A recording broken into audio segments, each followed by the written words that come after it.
The full-size SUV is very competitive, with the Chevy Tahoe, the Ford Expedition, and the Jeep Wagoneer being one of the top 3 full-size SUVs in its class.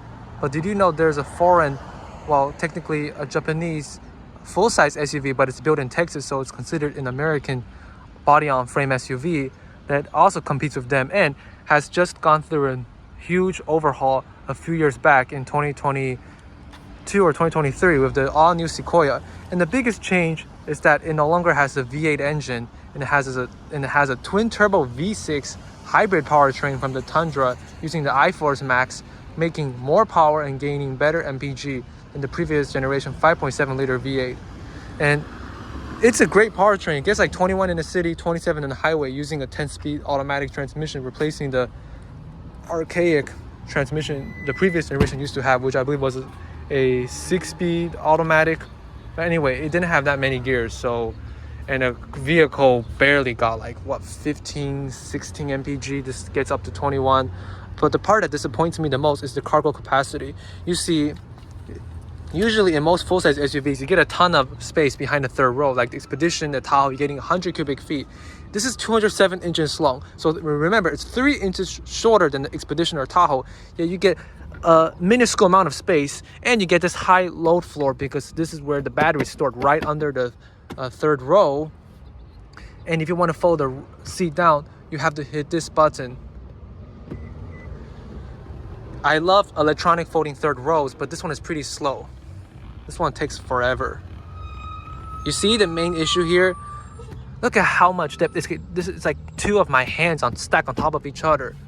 At least you have a USB connectivity. You can also recline the third row. You also have built-in rear sunshades, rear AC vents. So it is a comfortable third row. It's just there's not much space behind it. And the powertrain is absolutely amazing. According to Doc DeMiro, he really prefers it over the naturally aspirated 5.7-liter V8. And you also have running boards, which is very important. Let's power this big body-on-frame SUV. Now, overall, it's my first time in a new Sequoia, and I've been impressed by the build quality with this leather stitch dash, the upper panel. This is the platinum grade, so when it was new, it was about 70 grand, and this is a 2023 model year. Oh, huge center console. You can fit literally anything here. But I have a feeling the one in the Expedition is larger. If you want a larger SUV, I do recommend the Expedition, but this Toyota certainly has a huge infotainment system. This is actually a 14-inch infotainment system. And I removed the beeping sound from this vehicle. Oh boy, the screen's laggy. I didn't have this experience. Actually, I reviewed a Lexus LS 2023 and it had no lag. Okay, 13.8 mpg, so let's see. Yeah, terrible. This car has like, what, 2,362 miles? And the controls are, I would say, pretty intuitive. It's a 12-inch display. But unfortunately, you cannot show your maps. But you can you can show your navigation direction. But let me just do a quick test, just a double check.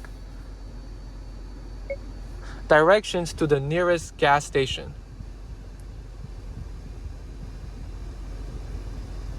GPS. Search navigation.